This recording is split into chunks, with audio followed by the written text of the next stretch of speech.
just like super fuzzy, and then the whole lining, which like came out around the collar, huge, Buffy sleeves. What the lining was sheepskin, and so she. Ooh. And so the first time I saw her, she was like happy and she was in her PJs, and then I could see her like going into a depression.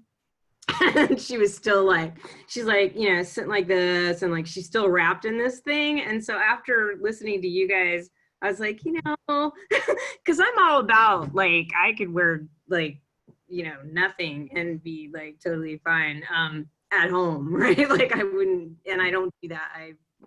I dress up for my Zoom meetings, but other than that, I'm like, give me some blue jeans and whatever comfy thing, and I'm good. But for her, I shifted. I was like, you know what? I'm feeling like this isn't working for you. Like just try, hear me out. Just try it like one time. Like just spruce up a little bit. Like like maybe just regular clothes like you'd wear to school, even. Like. And see if that kind of shifts you a bit. Because she was I'm so bored. And I was just like, okay, we need to get you out of that. That was one of many suggestions. But anyway. Yeah, I mean, the kids will try to do the PJ day every day. And PJs. We do it one day a week. They can do PJ day one day. But that's what you guys were saying. I was like, well, I don't know, like if it works for you, great, but it's not working for her. And so then I was like, okay, now I can see why you guys are suggesting. Yeah, for the kiddos, yes, and even for the adults. Yeah. Oh my goodness. But it's like professional on the top and relaxed on the bottom, which I love. That's what I do. Still got my jeans, but then I'll put on like a nice sweater and some earrings, and you're good to go. Yep. Yeah, perfect. Yeah, and speaking of professional on the top and relaxed on the bottom, Laura, why don't you tell what you finished? Yes, so good. Yay, thank you. So I finished my style guide, my first one, and I opened up my Etsy shop last week. And I was going to work on a spring fashion one. This was something that's been in the works for at least a month or two, a couple months probably. And instead of doing that, I shifted gears and I did a virtual workwear style guide. So I focus on how to dress for video, especially for Zoom calls. Or if you're doing a pre-recorded video, what to wear, where to position the camera, what looks good on camera, what colors, patterns, yes or no, all kinds of stuff. Brilliant. And so that's on Etsy. And the price point is really good too. Yes. So, yeah. It's what, $20? Yeah. It's $20. Yep. Sweet. And there are 27 inspirational outfit ideas in there. So it's meant to give you ideas and hopefully you can pull things from your closet, but each of the pictures are clickable in case somebody sees something they really like or they want to go down that road. So it should work for everyone. That is brilliant. Love it. Excellent. And it's evergreen. So yeah. It'll just be selling and, for years. Because your stuff is so classic, Laura, as far as like your fashion choices, they're pretty classic and timeless. So it's nice that it will be able to continue year after year. And you could probably switch out a couple of the pieces, just to update. But for now, it's like, you're good to go for a while. And it's comprehensive. Yeah. Good. I'm glad you think so. 27 outfits. Yeah. That's huge. That's awesome. Wow. It's like a mini book too. Way to pivot. Yeah, absolutely. It was shoot, you came up with that very fast. Yes. The hardest part was the formatting, but we got that under control and now I have a template for all the other guides that I can create. Yes. Oh my God, that is awesome. I love that I can put it out there and I can, I've made a few Pinterest pins and put it on Instagram and I forgot I have to put it on Facebook too. I keep forgetting about my Facebook because I never go into Facebook myself. Laura. I know. I don't like Facebook. You'll get there. But I think politically they suck. Well, it's like just business wise, it's good Yeah. to just have that. But yeah, there's a lot of other drawbacks to it. Which is why it's good to have an email list, Yeah, because I did go at out to some my email point, list. you know, Facebook may not be doing as well as it has been. But anyway, Laura, you want to share that with your personal network. So I don't know if you've done that or not, but it may feel a little bit strange, but I think a lot of the people that you know would find it useful. I hope so. I don't like a lot of the people. Oh, you don't? No, these are all people. I just joined, like when we moved here to Charlotte from San Francisco, we decided to join Facebook because it was easier to connect, because we had lived in different cities, and that way we didn't have to keep emailing people all the time, or if you wanted to share. But I never really enjoyed it. And then all of these people from different parts of my life are basically the people that are my friends on there. Okay. And I just don't, they're just not people. Like I don't want to not connect with them in a mean way, but I don't feel connected to them. I feel much more connected to my Instagram profile, because that's where people who are actually my friends or supporting me are located. If that makes sense. I don't know. Facebook and I don't gel. So there's a bit of a block there. Yeah, I just don't like, there's a lot of high school people, and we don't live in the same world. Mm-hmm. They were mean to me. They're the people who were all mean to me growing up. Oh, screw that. Yeah. And so I just, like, that's great. Your kids are cute. Here are my kids. Whatever. This is what I'm doing now. But then you pop in and you say things like, oh my gosh, that's so amazing. I haven't seen you in forever. Yeah, because I don't need to be like, I wish you all the best, but I don't need to be associated with you. Mm-hmm. Okay. So there's a lot of that there. So, okay. So if that doesn't feel right to you, you could do it in other ways, but I still would suggest that you do share it with your personal network, like the people that you actually do speak with, some of the moms maybe that have jobs that they continue on, doing virtually and that sort of thing. The thing is, like when you have an offer, you don't want to exclude people, and I know that might feel a little bit uncomfortable to pick and choose like who's going to see your stuff. But when you start making offers as a business, it's like, it's too much to like micromanage that. You actually want to be in service to whoever needs your help. And, so just consider that. And don't necessarily think about those individuals who may be on that list. Just kind of put it out there with the intention that, first of all, this is a great offer. You'll be making some money and it will help them. So whether or not you actually have a personal connection with them today, it's people that you can share that with that might be able to benefit. So releasing the, I guess the control. The control. Also, there's like the lack of authenticity for me on Facebook. Okay, but which is the other part that bothers me. Yeah, I understand. And like, say your stuff is on Etsy, right? We don't know who's going to find your stuff on Etsy or how they're going to come across your offer.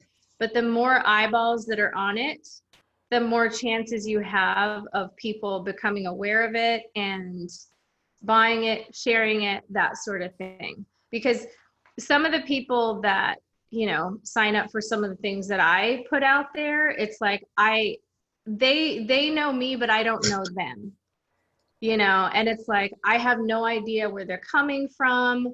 And it's just, it's kind of like this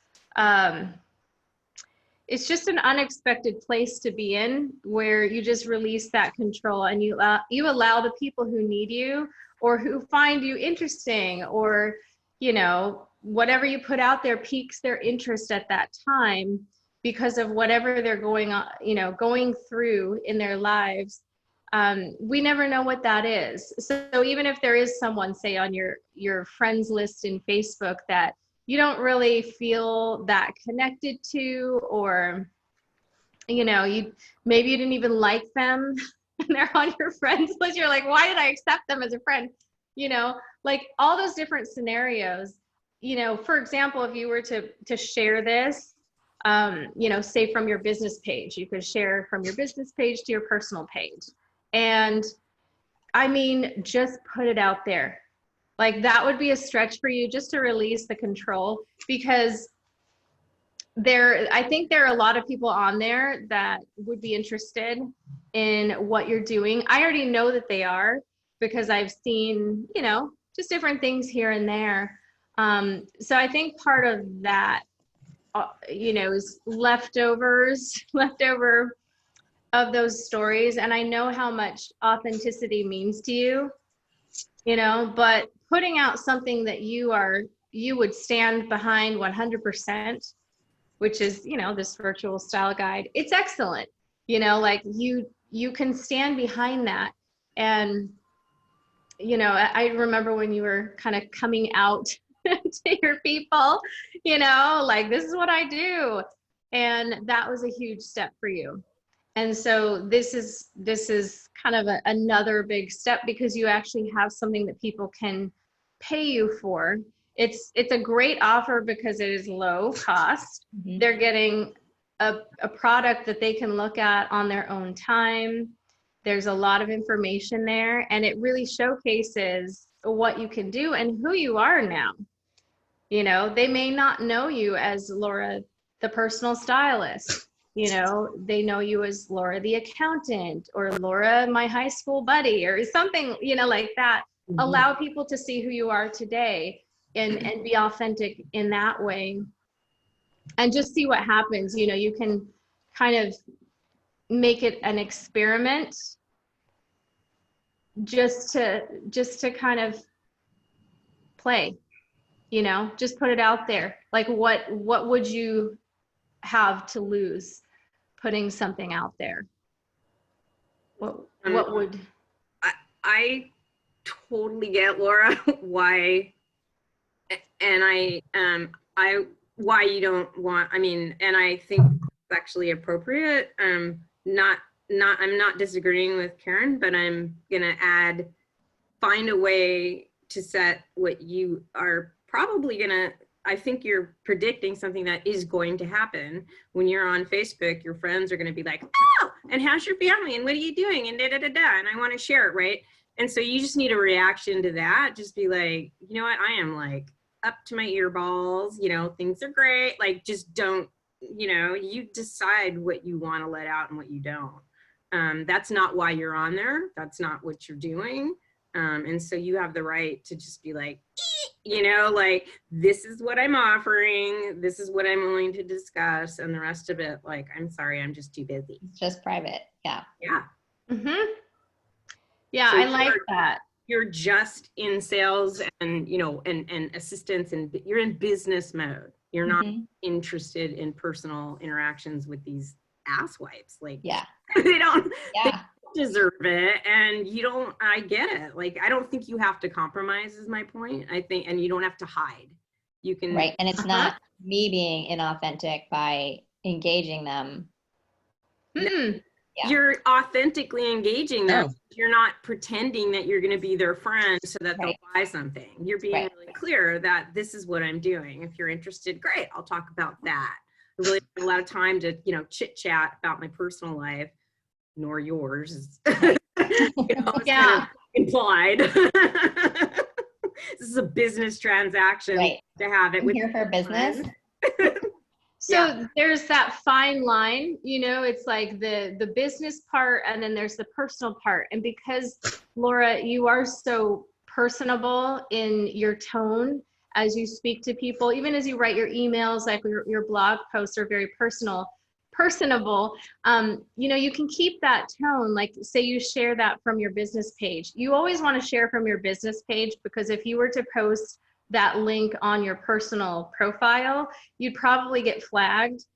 You're not supposed to sell on your personal page. So if you just were to share from your business page to your personal page and say, hey, I thought this might be useful, you know, for all of us who are working from home now, and just make it very authentic in that way, short and sweet. And once you post that link, it's going to have, you know, you could put your graphics and things like that.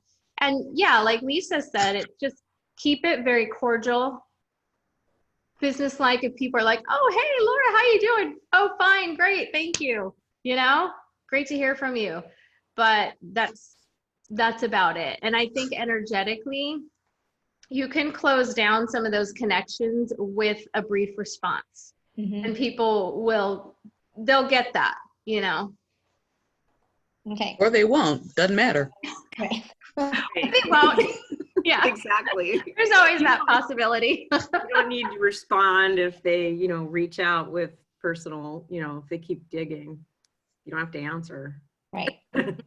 I'm just saying. Yeah. I get the same thing all the time with folk wanting tips and advice and what have you. And it's like, yeah, I've had to, not intentionally, but they took it as that, alienate members of my family, because I started telling them, if you want information, then you need to pay me. Let's set up a time. And I mean, I've got people that are still contacting me, not necessarily just family, but other friends that are contacting me, and they're like, well, what can you do for me so that I can not take this medicine? Okay. Nothing. I do a little mini coaching session with them, and I go through what are the possibilities that led them to be in the situation they're in. For example, I have a friend who was just diagnosed as a diabetic. And although he says pre-diabetic, but it's like, no. If you have an A1C of 8.8, you're diabetic. You may not be on insulin, but you're diabetic. Ouch. And we literally went round and round and round as far as things that he could do to possibly get him off of the medication. None of which he was listening to. Love that. To the point that, I mean, this went on for like almost 2 hours. Oh my God. And I finally had to use my husband as an excuse. It's like, oh, well, you know, my husband's not on the phone anymore, so he just got home and I need to talk to him. Now. And my husband's like, exit. my husband's like, oh, wait, but no, I'm like, and I'm, you know, off camera, like, no. He's like, oh, you know, and he says, you need an excuse. I'm like, yes. You're like, help me. Are you getting this? Because it was very apparent that he's not willing to do what needs to be done. Right. He wants a quick fix. He wants, you know, okay, I don't want to take this diabetes medication. What can you give me to take instead? And I spent 2 hours telling him nothing. So But- if you were to actually help someone, or maybe someone actually would be ready to take your counsel on whatever they would need to do to get better, do you have things in mind for them? Oh, yeah. Okay. So start opening up to what that might look like, because sometimes if you're getting approached by people for something that they need help with, that's usually a good indicator of how you can help people. Others, You know, others what- will need it. Yeah, what they need and what they might pay you for. So I would encourage you to kind of open that up, but don't, obviously you don't want to be helping people who aren't ready for it. Right. You know, and you don't want to spend that amount of time talking to someone who's not receptive to what you're saying. But there might be people who will be receptive and they just need some guidance. And I think that would be something where you could work with people on, you know, short-term or even a long-term basis to get them to a certain goal that they have for their health. Mm-hmm. I mean, is that something that you think is possible for you? Oh, yeah. Mm-hmm. So That's nursing 101.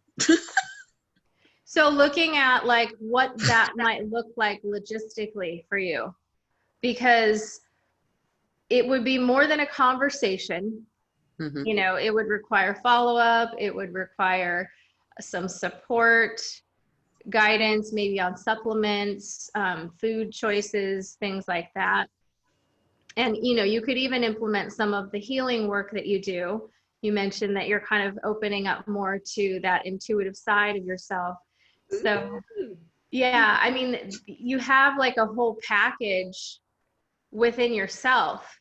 And so use some of these opportunities to create something that, you know, maybe isn't on paper and maybe isn't on a website. You know, it's not the website or the sales page that does it. It's you. And so if you're talking to someone that needs something that you know you can help them with, then be creative around what that might look like, you know. And if you want more help with designing what that is, we can do that. But I feel like you have opportunities that maybe you're overlooking because they're so obvious, you know. And it's kind of like how to turn that into a profit might feel a little bit uncomfortable, you know, just a little clunky in letting them know what that might look like, or you even knowing what that might look like.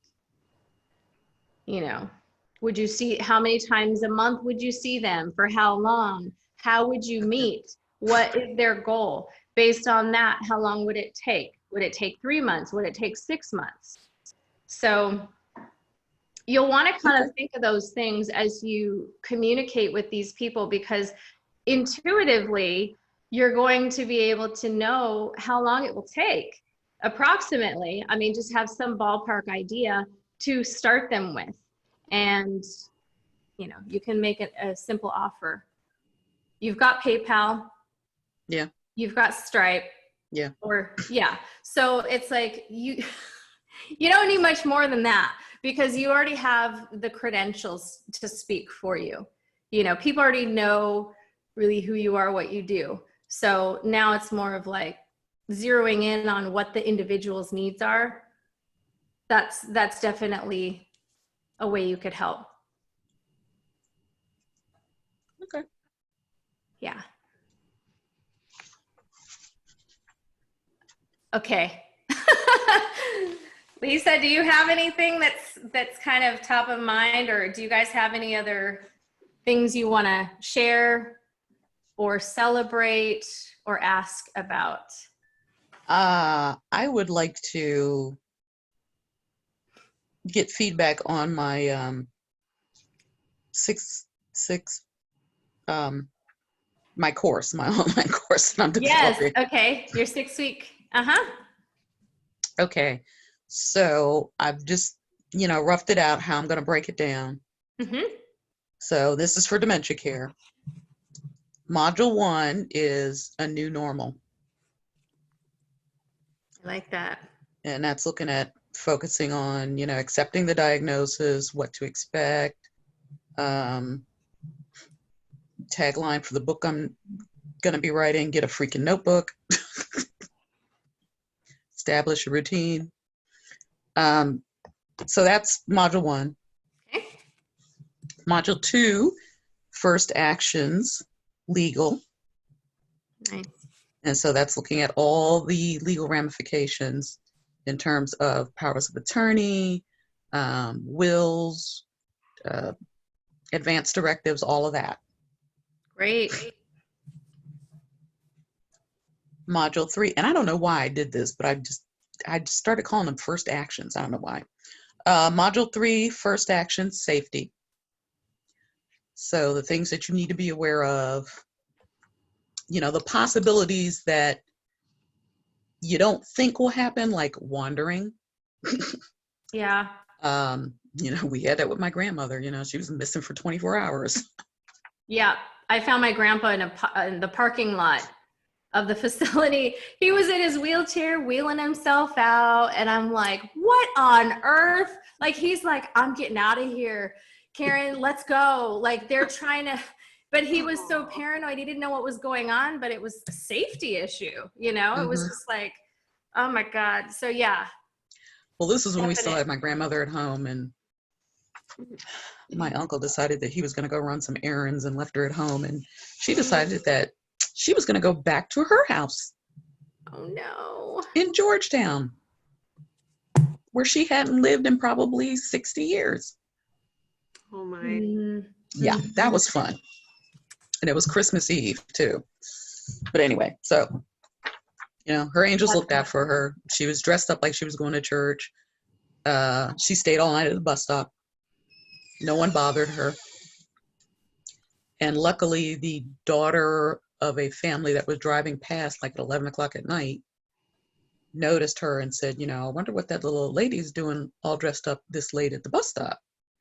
Because when they showed her picture on the news the next morning, the daughter told her parents, that's the woman I saw. So they were able to find her.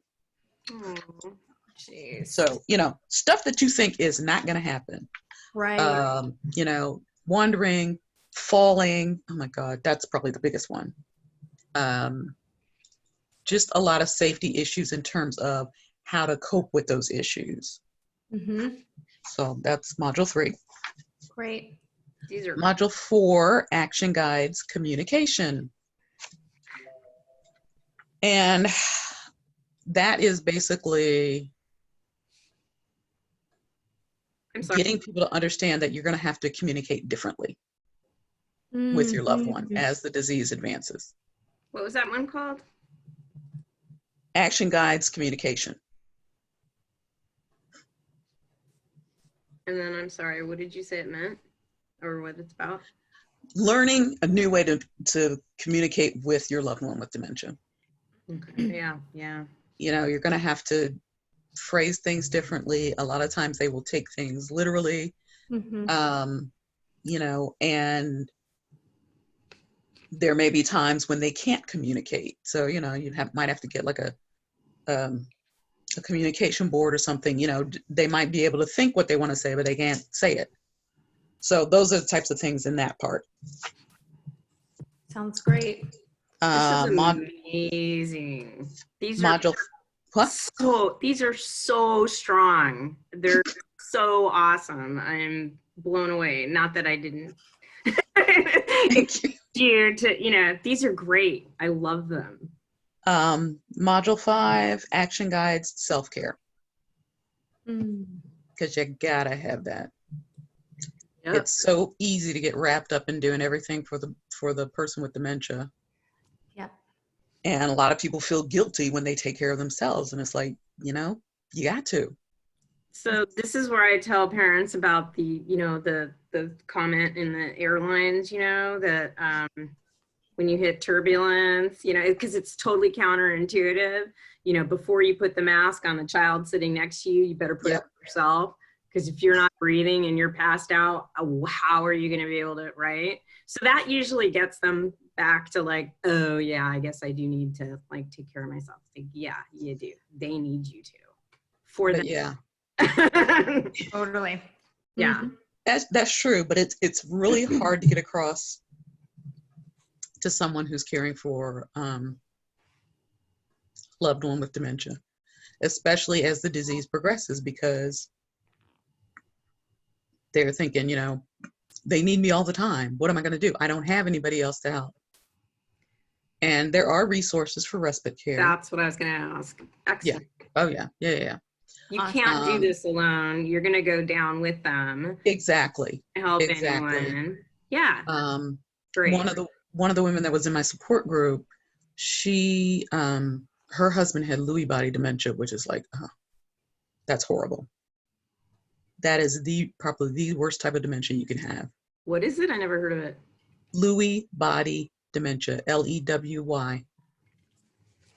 Okay. I think it's Lewy or Lewey. It's a type of dementia that primarily affects the frontal lobe. Oh shit. Yeah. So being able to self-regulate, it goes away. Yeah, I'm familiar with the frontal lobe. I talk about it all the time because my kids are still developing, right? I'm like, yeah. But yeah, I mean that's really difficult. And that's one of the things that the self-care portion is about, is like, you've got to take care of yourself. She was dealing with her husband 24/7. Every now and then she could get somebody to watch him, but for the most part, she was the primary caregiver. Plus he had other medical issues. And every night when she went to bed, she slept with both dogs in between them, so that if he woke up and started swinging at her, she would have something to block him. So yeah, that's why it's like, you got to have help. You have to. Mm-hmm. You cannot do it by yourself, because yeah, you're going to go down with them. And module 6, action guides, spiritual support.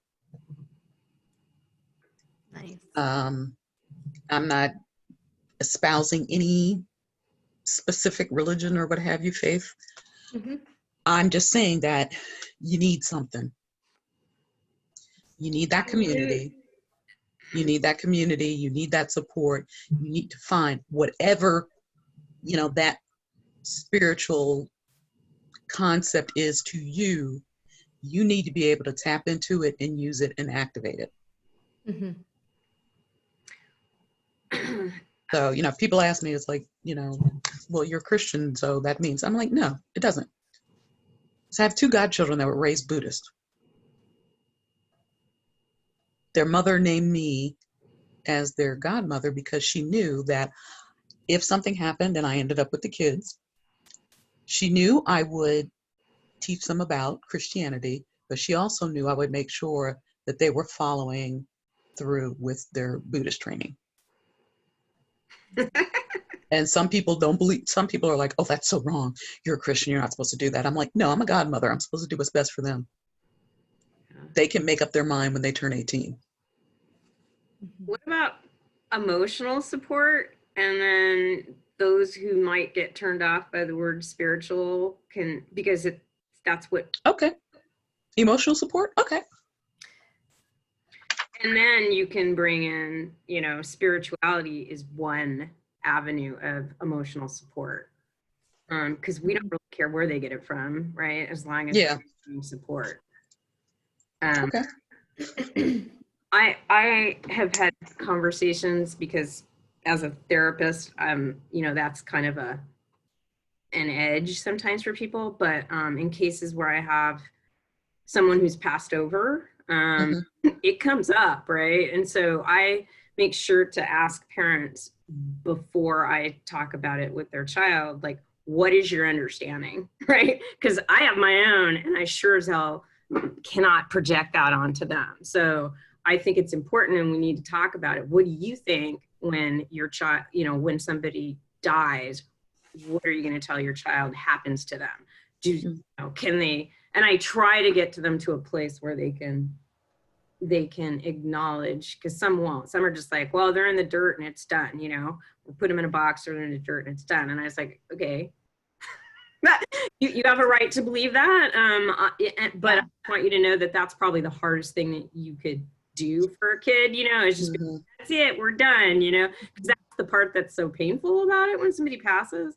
So if I've gotten permission from parents where, even though, they may not believe in it, I was like, do you think that maybe we could do the, like, if they're, that there's somewhere out there, like that they can see you, that they can hear you talk to them, that if you, ask, if you communicate to them in some beautiful natural place, that they're actually something like, can we, and Yeah. I've gotten permission from some of those dads to just be like, yeah, okay, whatever. I don't use words like heaven or any of that. And anyway, that would be my only. Spiritual can be a trigger. I know exactly what you mean, because when I was 13 or 14, and we had come back from overseas, we were living with my grandparents who were taking care of my father's youngest sister. She had passed, and the kids were 2 and 3. Yeah. Aww. And, I was doing my intellectual reading, and the older one asked me one night, because I was reading about angels and something else, I don't remember, but she asked me, so, my mommy's an angel in heaven now, right? And I'm like, well, no, because angels they're not humans. They're made outside of it. And she burst out crying in tears. I'm like, oh shit, I said the wrong thing. And I said, no, you know what? I know what this book says, but you know what? Your mom's special. Your mom is an angel. I'm sure they made her an angel. And that's when I realized, it's like, yeah, kids see things differently. Yeah. Yeah. And that's great. If they kind of already have a sense and you can just sort of support that, that's great. Yeah. Yeah. Won't make that mistake. Haven't made that mistake since. Yeah. Nice save. Yes. Let's back that up. Hey. Rewind. When they're that young, it's okay. You can easily do that. I had a client who was battling cancer when I was working with her, and she was only like, I don't know, God, she was maybe like 7. And her dad had already passed, and so she believed that she could create art and put it on her front door, and then could see it in heaven. I was like, oh yeah. That's awesome. That was so sweet. Yeah, That's and awesome. Mom was like, whatever, because so we did things like, hey, let's do a photo collage. You want to update Dad on how your life's going or whatever? And she's like, yeah. So we were able to add like cancer pictures, and as well as other things, like things that she enjoyed doing and whatever. And it was like, yeah, now Dad can see what you've been up to, Aww. Yeah, I it love was that. really sweet. Yeah. Anyway. Well, yeah, I mean, I think I agree with what Lisa said about the spiritual support. That's kind of one of those words that can trigger people in a negative way and turn them away from something that might really be great for them. Just a simple word does that because of whatever connotation that people attach to it. So I like the emotional support, and that sense of community, because people need to feel connected, and connected with people who understand exactly what it feels like. So when you roll this out, this is going to be more of a digital program, right? So you want it to be evergreen. So these are great. And I think once you have like the outline, you don't need to write a book. Okay. It's going to be more like some of these main points. And then, I would suggest that you record videos on these topics so that you can include these anecdotal stories, examples, and really make it clear to them, because I don't think it is clear for a lot of people in the beginning stages, and you need to spell it out for them. And it's also helpful to have a nice, understanding, knowledgeable person to listen to and to look at and to hear from. So you speaking to them will actually help them, as they're watching your video. They're going to have more of a sense of it, and you may even put some of your own personal experience with it in there. So so there's second. that. One second. Oh, okay. I mean, Love you too. easy enough. Okay. Got a virtual kiss. Well, he started working second shift this week, so he's getting ready to go to work now. Ah, Nice. Good start time. so the videos, I would say they're probably going to be between 15 and 30 minutes for each module. Like you don't want it to be super long because they Right. don't have time. So it sounds like you have those main points that you would cover, and you may pull websites, especially for the legal part of it, or any resources that you have to share around, even resources for the respite care, Mm-hmm. including some websites that people can click on to find those resources for themselves. And those would be included in your, I guess you could call it like an e-workbook, but it's going to be very short. Yeah. It's not going to be a long thing. It's going to be more bits and pieces, and you're going to pull it all together in your videos. That's also going to be part of this 6-week program, and it's at their own pace. You may even consider adding in like a bonus half hour or 1 hour call with you when people purchase it, just so that you can connect with people, you can give them that individual support. And after you're going through your program, they may want to continue with you. Okay, and so that's when you can introduce a more long-term or higher end offer. And that might be some coaching. And you could start with a 3-month sort of situation, and then see how that goes. Because I think that this is something that obviously is evergreen. Like once you have it done, you will only need to talk about it at your talks that you do. You can promote it online. I mean, everyone has parents that age, and a large percentage of them go through something like this. So it's something that people will always need. And it's really highlighting what you can do. And, this is amazing. Like just this whole setup, these are the essentials. So excellent. I mean, I wouldn't really change anything. I just started looking at, okay, what madness went on in my head when this all started? Exactly. And it's like, okay, what were the mistakes? What were the things that should have been done? Yeah, okay. Yeah.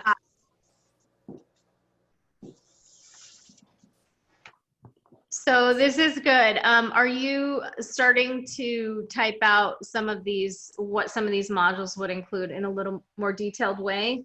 I'm starting, yeah. Okay. So once you do that, then, we can look at the recording the videos and things like that. But this is the bones of your program. So I'm really glad that you got this. You're like getting it done. So this is excellent. It's 2 weeks, so I promise 2 weeks. You did it.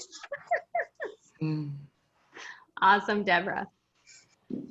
Okay, what else? What else do you guys need support with, or encouragement, feedback, anything? Every day is not Throat Punch Thursday now. Thank goodness. It's taken quite a while, though. It was getting close. Mm-hmm. Yeah. Throat Punch Thursday was reserved for special people. On Deborah's list. Mm-hmm. And I'm waiting for my VA to post my 3rd immune support video. Very good. So I got that to her yesterday or the day before. So You're cranking things out. I'm trying. That's good. And I apologize for being late. But right before I was getting ready to get on, something came on the news. And again, this is just for us, but my husband's organization was specifically mentioned as a source. Uh-oh. Yeah. So somebody in the White House is pissed off and yeah, name them specifically. And I told him, I said, is that why you were getting all the phone calls this morning? He's like, probably.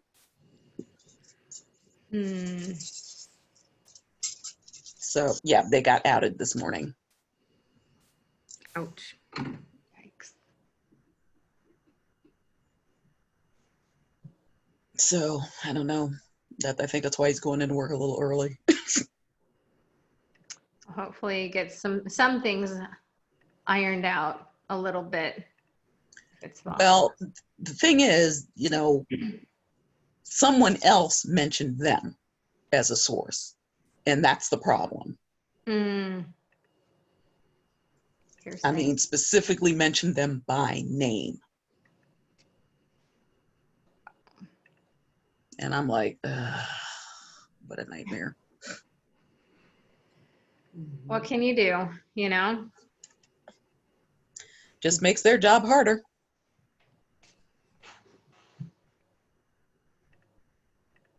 And of course, there's going to be fallout and there's going to be investigations. What do you do? What can you do,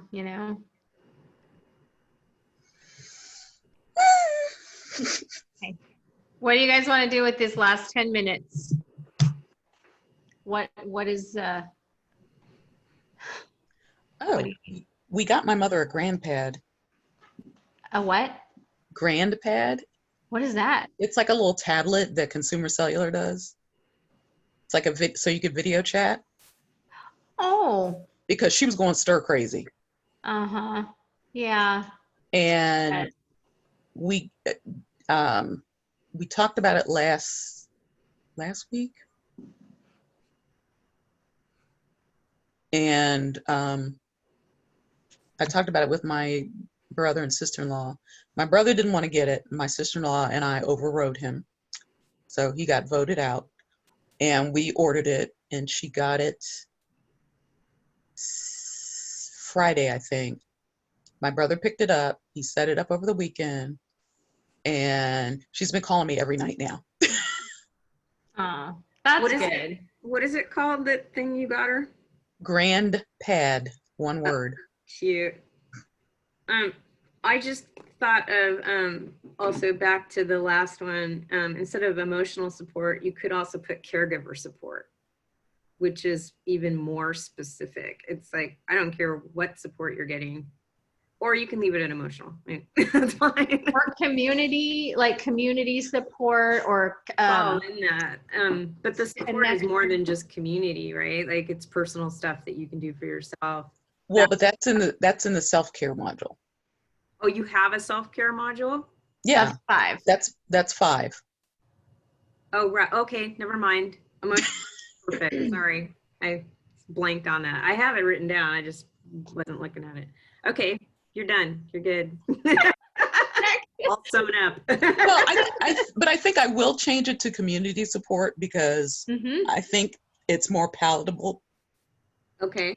Yeah. Because emotional support, people are thinking, oh, well, I don't need that. I don't They don't want need emotional support, even though they need it. Yeah. Right.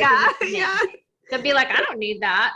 So in your head, think emotional support, but on writing, you're going to write community support. Yeah. Tell them what they want to hear and give them what they need. So the community support piece, you could also, in this program, this 6-week program, have a private Facebook group where the people that purchase this will kind of be put into that group if they want to be.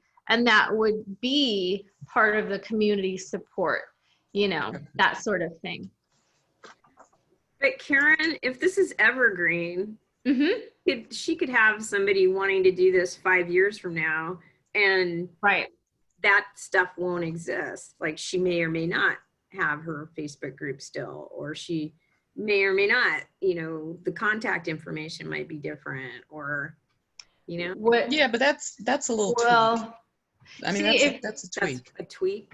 Yeah, like Yeah. if it were to change at some point, you know, she could update where to go. But even with like some of the things that I've done, courses I've taken and things like that, I'm still in those groups as a resource. So if we have questions about how to work with someone or this situation came up, I mean, there's people from years ago that are still a part of that group and can just pop in and answer questions. So it might be people who are incoming and then some of the veteran folks that have been through it and want to just support other people coming in. So it would be that sort of situation where they will have gone through or be going through that program.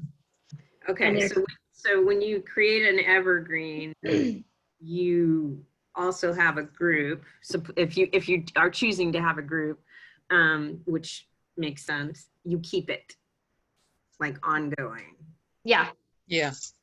All right. But that's a choice, you know, it's like she could give them access to the group for 3 months, you know, so you could cut them off, but I don't know what the benefit of that would be because it's more of it's the community thing. So it would be allowing them to have that connection, maintain those connections that they have with the people in the group. Because even if they're near or far, they have that connection through the experiences that they're going Right. through. So I think that would be a nice piece to really anchor in this program and give it that added benefit. And then that bonus call with you towards the end of the session, ideally, or towards the end of the program.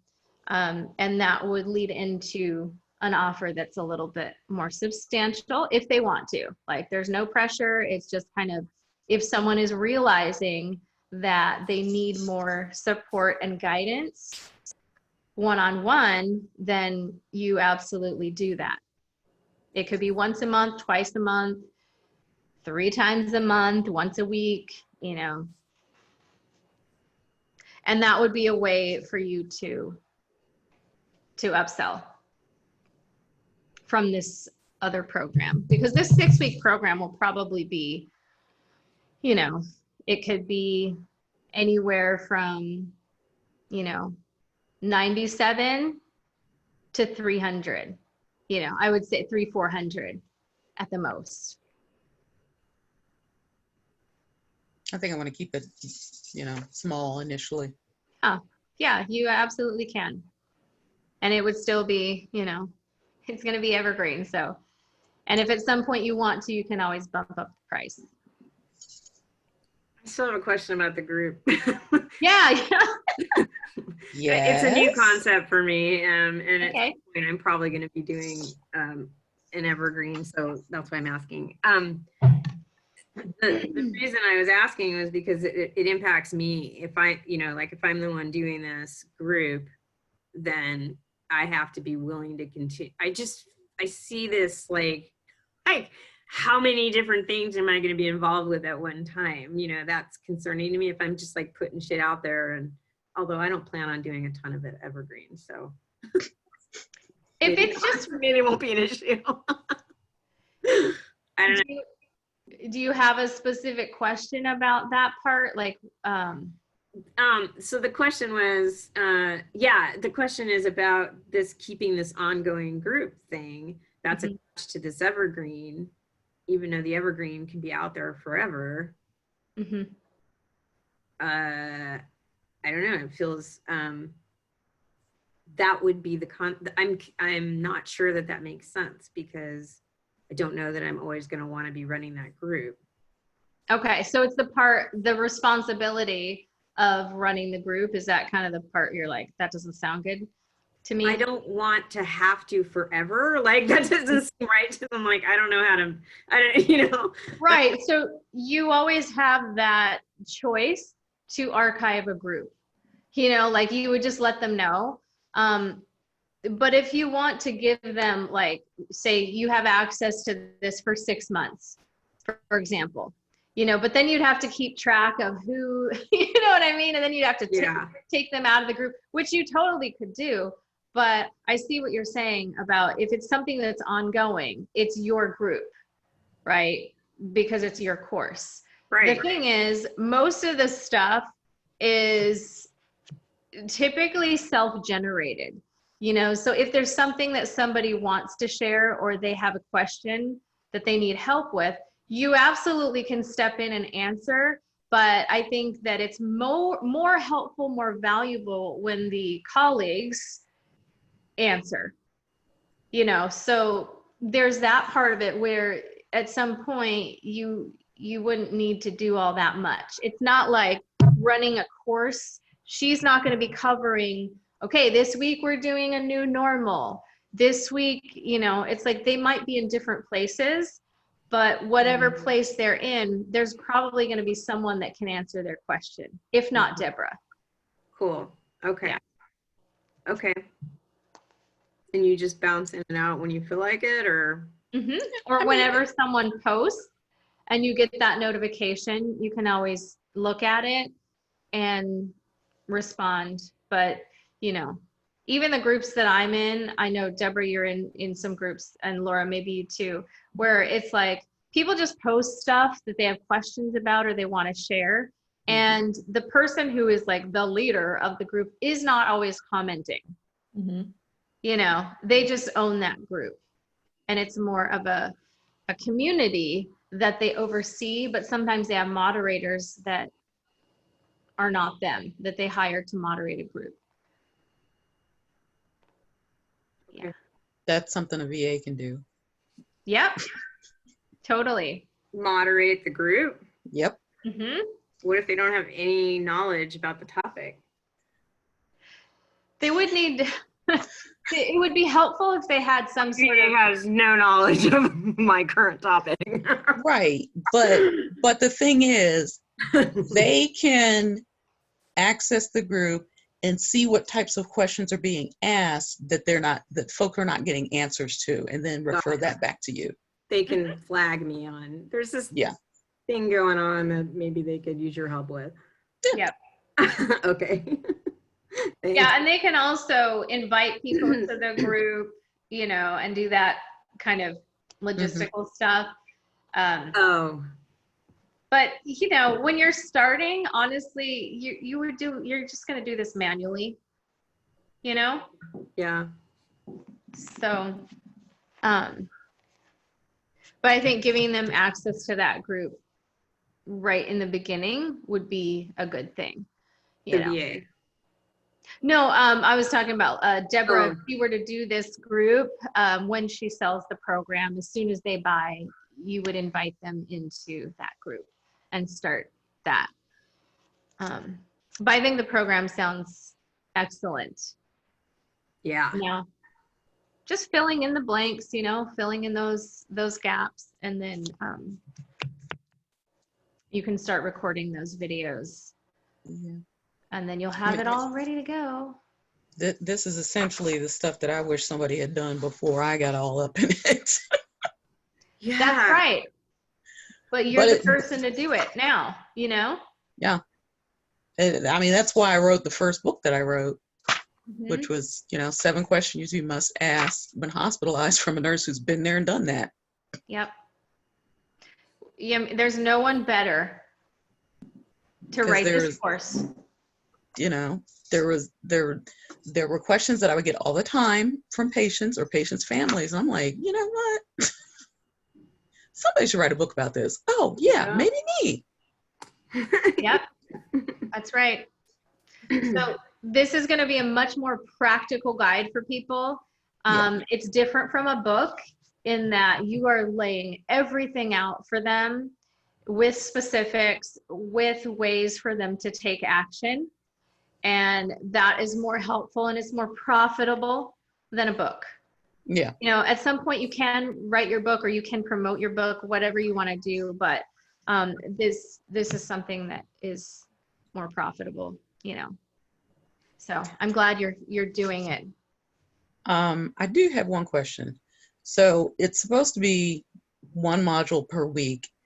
Is that something that I regulate, or is it, how does that work? if they're taking a course like in Kajabi or something like that, every module would be available for them to access at any point. So if they're like, oh man, I really need some community support, I'm going to look at that module first. Who cares, right? Everything is going to be available for them. You know, there are ways that you can track and see like which module they've completed and that sort of thing. But basically when they purchase the course, everything is there for them. The workbooks, the videos, the link to call, you know, book a call with you, like all of that is there, and it's up to them to complete it as quickly or as slowly as they want to.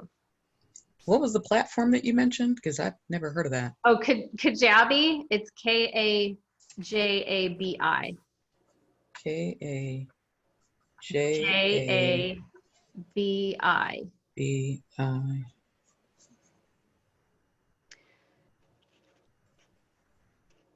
But ideally it would be a module a week. So when you start at the beginning and you kind of give that intro, like this course was designed to be completed in 6 weeks.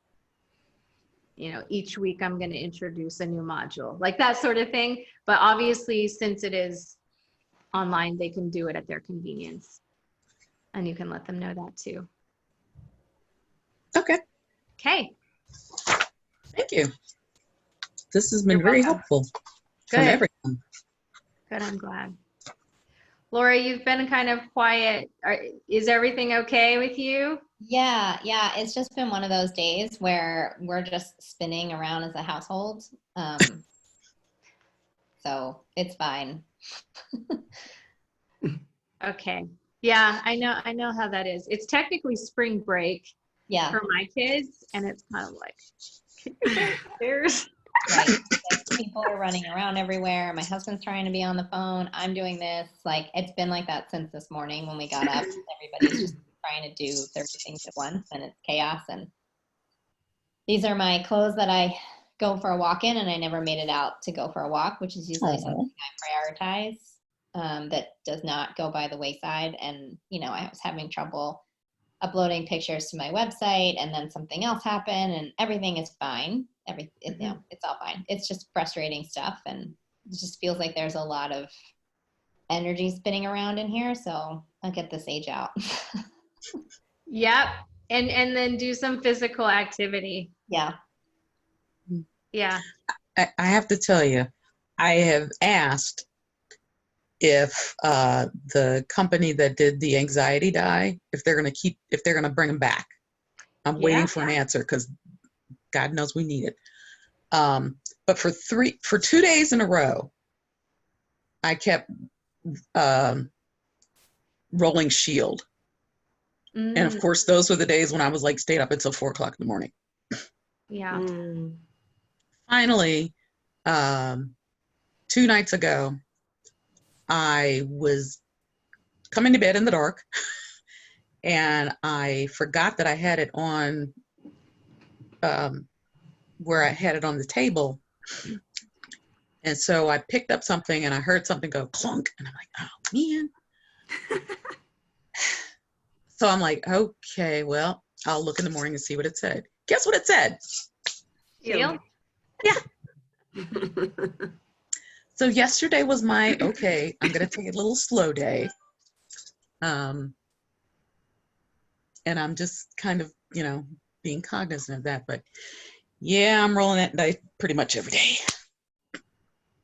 We love that die. You know, the kids and I roll it, and they love doing the chicken, and you know, the baby, you know, they're just so funny with it, and so they get a kick out of it too. It's such a great stress reliever. Well, I'm hoping they bring it back. I implored them. Yeah. Now I don't know if it's because, you know, they may not be able to get it manufactured or what have you with everything going on, but I have implored them, please bring it back. Yeah, I mean, shoot. If they don't, then you can come out with your own version of it, because it's such a good product. I mean, I just love it. So simple, you know? All right. So I'm gonna we actually have to close here. Let's see.